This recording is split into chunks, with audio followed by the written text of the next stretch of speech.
Today is Thursday, October. It is not October, Keenan. This is November, right? You would think that you would know that. We're getting closer to your favorite season of the year, right?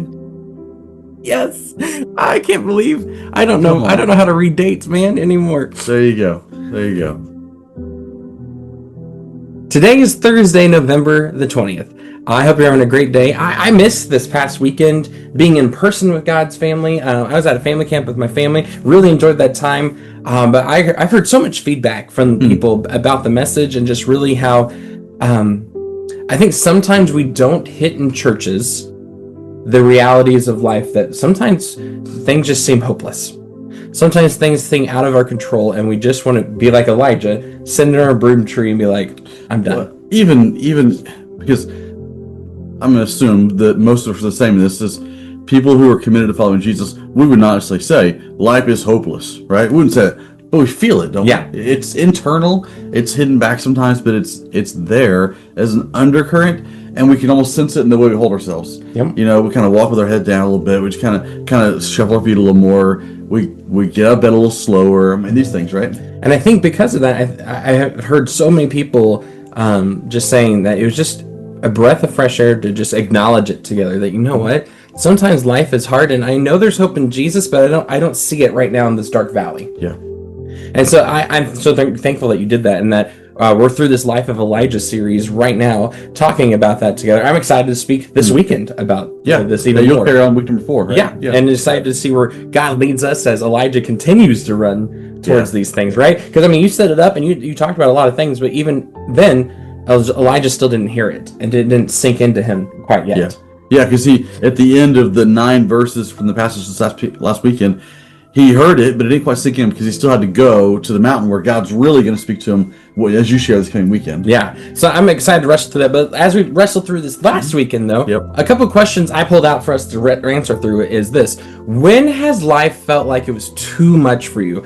In the context, Elijah felt that way. Elijah was under distress from Jezebel and threatening his life. He ran into southern Judah, got rid of his helper, ran further into the desert, found a broom tree, said, I'm done. And God, just take me now. There's life can't get better anymore. And maybe life just sometimes, again, like you said, we're following Jesus. We know that there's hope at the end of it because Jesus promises hope.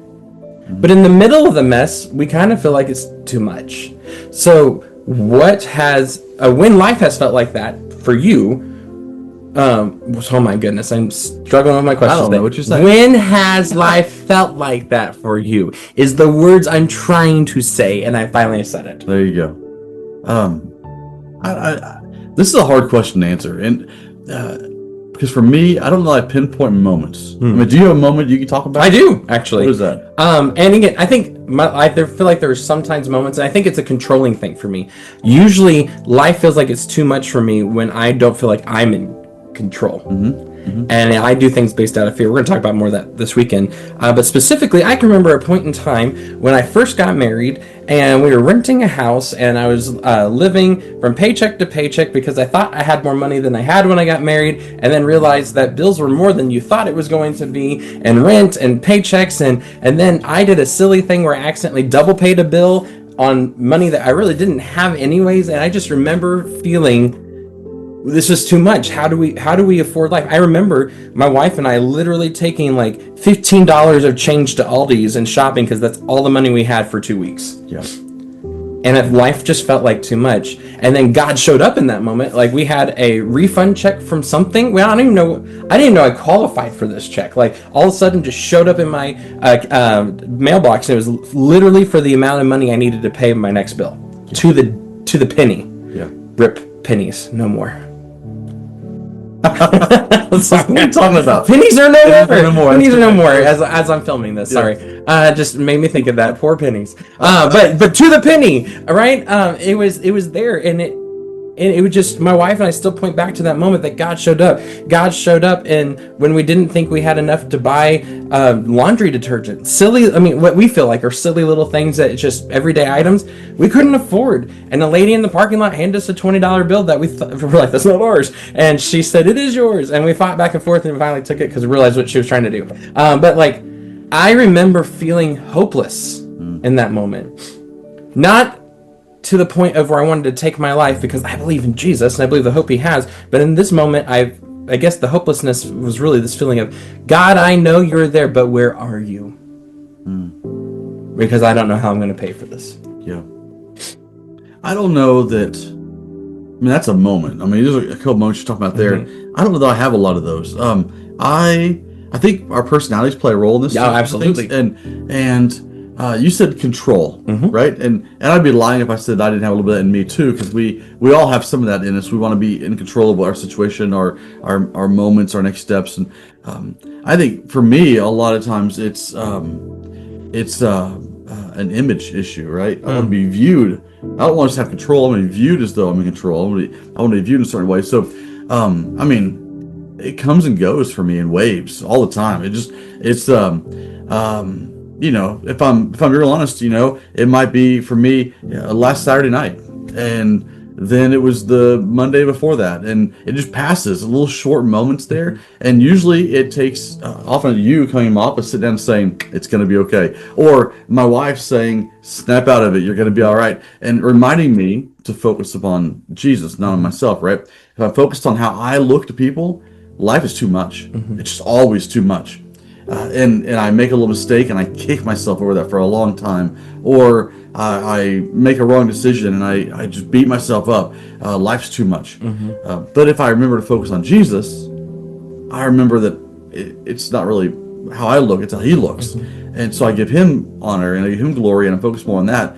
It changes the game for me. But so for me, I think it comes in little moments. I don't know I have a season of it, but I have hours of it here and there and there and there. And to be real honest, I've been having those recently even. Like, just life feels like too much sometimes. And I have to remind myself intentionally in that moment to put my eyes back on Jesus, not on myself. I think you brought up two things I want to flesh out a little bit before we go to the next question. And I think number one is this: personalities do affect this, how you, because I think you see it in little moments here. I have a tendency to have more feelings. This is gonna sound really harsh. I don't mean it this way. You're very logically driven, where I tend to be more feely driven, and because of that, my feelings feel heavier in a moment, so I stay in that longer. Where I think you can logic your way out of things. Like someone can walk in and say, "Hey, that," and you're like, "That's right. It is that," and you move on to the next thing. Yeah, I think we were showing we have like this emotional spectrum for this, the whole spectrum of all the emotions, and I think you tend to live in these emotions. I tend to live in these emotions, and they're not the same, right? And because of that, we live in these spaces longer. And so for me, I can point to, it was this moment, because they feel like defining moments for me, right?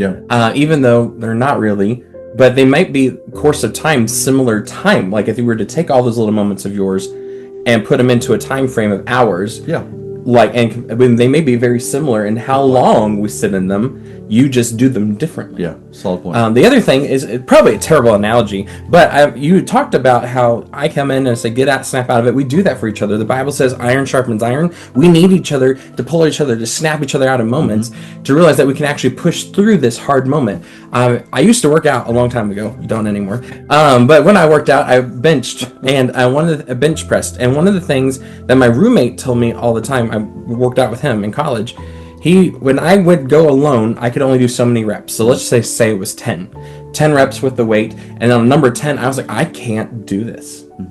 I just did it 9 times previous to that. And if I was all by myself, I'd be like, I can't do that. And I would start to sink with the weight of it. But he would come along and was like, you got this. You can do it. I believe in you. And he would look like he was actually helping me, but he actually never touched the bar. It just looked like he was touching the bar, because I just needed the visual representation and the mental reminder, you can push through it. And I would do that, and then all of a sudden I'd push through. It's like, you can do it again. And it was amazing with cheerleading and with someone just physically being there, that what I thought I could only do 10 of, I could do 15 of and then have to stop. Like, it actually stretched me beyond. When I run with someone else, I actually can get through that moment and go beyond the moment I thought of. And so I think the same thing happens in those feeling too much moments. Usually Satan loves to trick us into hiding internally. And so then the weight does feel overwhelming. The weight is compressing. But if we were to lock arms with other people and they say, no, I can't lift this for you. It's kind of Samwise Gamgee from A Lord of the Rings, right? I can't lift the ring for you, but I can lift you, right? I can pick you up, and he carries you. Sometimes we need people to carry us into the moments, right? Absolutely. There's my pop culture reference for the day. Good deal. Good deal. That and pennies. Yeah, pennies. There you go. Right. The second question I wanted to wrestle through is, what unanswered prayer or unfulfilled hope is wearing you down?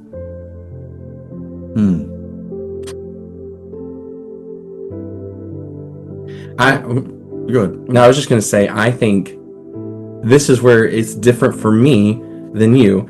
I think where you talked about things come and go in moments, I feel like these kinds of things, because I tend to, my personality, be more forward thinking, but be more hopeful thinking, joy filled, like, it'll be fine, it'll be fine. I don't tend to sit in these things as long, but when I do through these moments, I can think of like things in my own life. Sometimes, like we do, my wife and I are reaching out to neighbors. We're trying to help them love Jesus. And I feel like we have breakthrough moments with people, and then we have moments where we don't. And man, it can feel unfulfilled. It can feel like they're unanswered prayers, because like, what happened? I thought we were on this right track. I thought things were happening. It can be really discouraging in the moment, and it can wear me down. But I think it goes back to the thing I said earlier, and I think it's the controlling thing, is I'm trying to demand God to work in my time instead of in his. And when I get caught in that, then I get frustrated with unanswered prayers. Then I get frustrated with unfulfilled hopes, because I'm trying to put myself in the position of God and his authority and dictating his timing when that's not my place to be in. That's right. I think, man, that's good.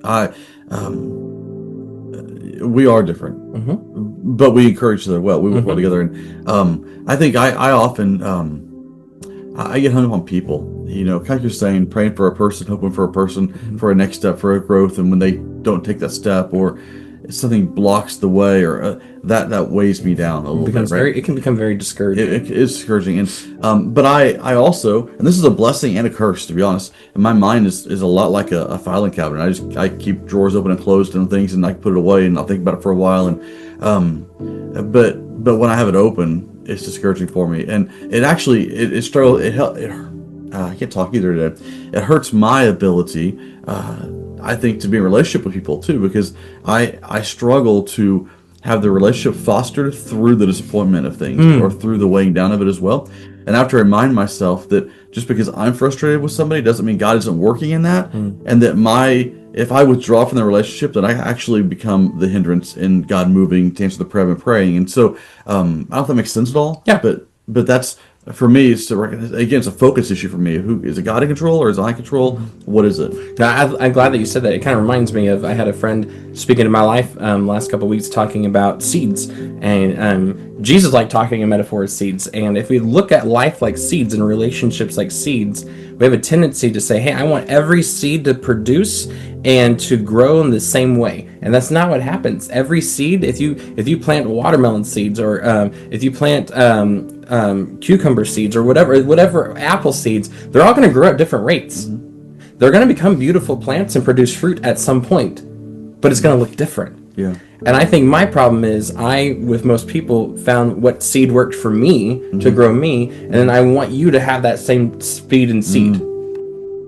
Yeah. And so when you don't produce fruit at this rate I produce fruit, it's discouraging. And when you may not be the same kind of tree or the same kind of plant, metaphorically. Just because I make apples doesn't mean you're going to make apples, right? And it looks different. Yeah. Good point. And so that can be discouraging, but we have to remind ourselves that God is the one growing the seeds. Our job is to plant the seeds and let him grow it in his timing. Exactly. What about you?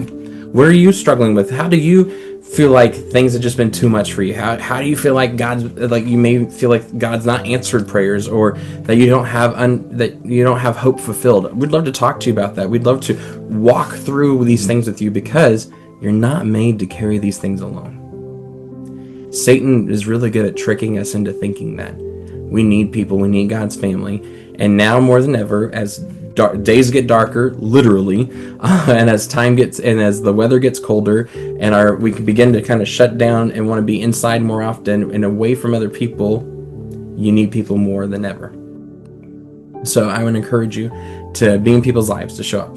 All I also want to encourage you to come back this weekend. I'm excited about this message. I actually, you haven't read it yet, but I sent it to you to read. I'm really excited for you to read through it because I think God's going to move in powerful ways, building on the things that you've led us through the last few weeks. And I'm just excited to wrestle through the life of Elijah and the cave and what it looks like to listen to the right voice in our life. Yeah. Church, until we see each other again, you are sent. Have a great day.